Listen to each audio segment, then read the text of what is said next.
as we've been reporting, it's 5 years since the killing of Osama Bin Laden, and the raid by US Special Forces in Pakistan was seen as a major achievement in the fight against al-Qaeda. Well, joining us now from Washington, D.C. is Seymour Hersh, author of the book, The Killing of Osama Bin Laden. Great to have you with us. Thanks very much for taking the time. Now, your book gives a very different account, doesn't it, of what happened on this day 5 years ago in Pakistan, in the killing of Osama Bin Laden.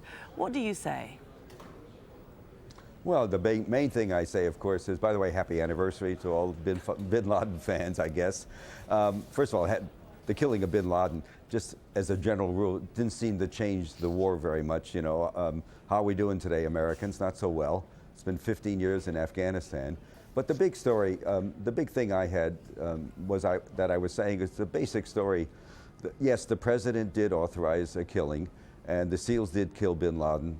Everything after that is sort of a fantasy. Actually, as I wrote, a Lewis Carroll fantasy. First of all, the idea that Bin Laden was living in ABBOTTABAD, which is a resort town about 50 miles north, uphill, cooler, a resort town, as I say, above Islamabad, where many of the elite go in the summer and they have homes there. It's cooler, it's in the foothills. The idea that he was there without the Pakistani intelligence service, in particular the ISI, which is a hell of a good service, and the Pakistani military, is just comical. Of course they knew where he was. And so we worked it with them. It wasn't an American raid on its own. We went in with their help. We had to do so. What happened simply is that we did not know that the Pakistani ISI had collected Bin Laden probably in 05 and 06. We had a walk-in. We had a disgruntled Pakistani intelligence officer come to our embassy in the summer of 2010 and tell us, my God, the Pakistanis have parked this guy in this town and are watching him and have done so for many years. It was very upsetting.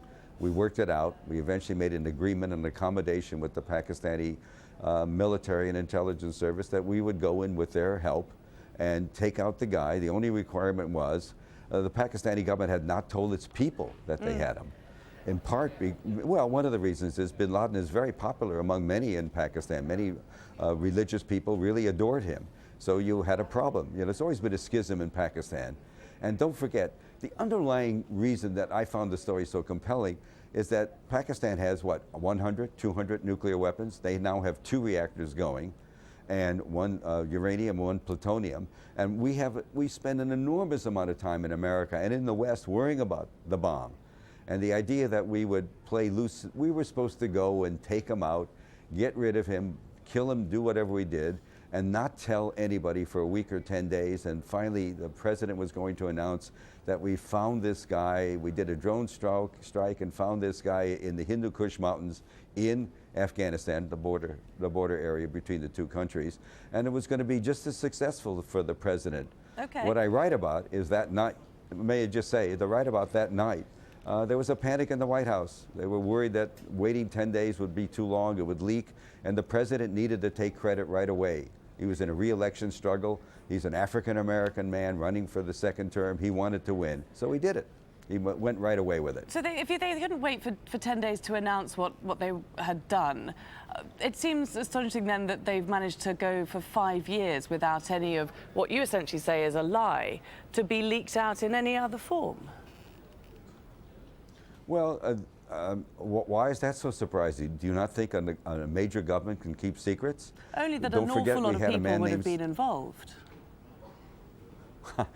Well, let's put it this way. We had a man named Snowden come out and tell the American people that they were being listened to. Everything was possible. We were listening to every bit of information that they collected, which is a violation of, in America, we have a constitution we take very seriously. And he came out, what, 12 years, in 2013, I think. We've been doing this. We dropped all restrictions, all legal and ethical and moral restrictions on monitoring Americans, the NSA, that is. We collected all. We dropped it in 2000, right after 9/11. Mr. Cheney and Bush authorized the NSA to collect everything. And Snowden comes out 12 years later and says this happened. And what, you have 30,000 employees of the NSA and 30,000 contractors. He was a contractor. And since then, how many have supported him? Not one. How many people work in those agencies? 60,000 if you add them up. Why are you so surprised that the government can keep secrets for so long? We do it all the time. All governments do. You alluded at the beginning that the death of Osama Bin Laden has not changed anything, essentially. Do you then think the world today is a more unsafe place than it was when he was alive? It doesn't matter what I think. The reality is, it certainly is much more unstable. And we've done, you know, all we had to do in America was, in retrospect, it's easy to criticize what happened, but even at the time there were people saying this, you can't fight an idea with guns. You have an idea. You have an idea that's been in the Islamic world for 1,000 years, you know, jihadists fighting each other. In Spain, when a couple in 06 or 07, maybe a little earlier than that, 700 people were killed when some Salafists blew up the train station. They made it a crime. They prosecuted the people. They arrested him. That wasn't way to go in this case. Instead, we declared the Americans, Bush declared a war on terror. And look at where we are now, 15 years later, still inside fighting in Afghanistan. And now Iraq, where we invaded in 03, is blown up again.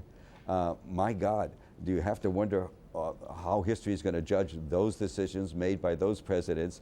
And my argument is this president, Obama, much brighter, probably the smartest president we're going to have for the next 50 years, fell into the same trap. Drones, bombings, killings, more war. He just sent 250 people into Syria, a sovereign nation. Would such hubris, would he send 250 people into Israel or into Canada, special forces troop, so easily? Do we really think we can just go where we want, send people where we want? The Russians were there, they were invited. The Iranians are there, they were invited. Hezbollah is there, they were invited by the Iranian government. So you know, there's nothing wrong with pointing out some of the things that a lot of Americans don't want to hear. That's okay. I get paid to do that, I guess. Absolutely. Seymour, it's been fascinating talking to you. Thank you very much for joining us here on Al Jazeera. Sure.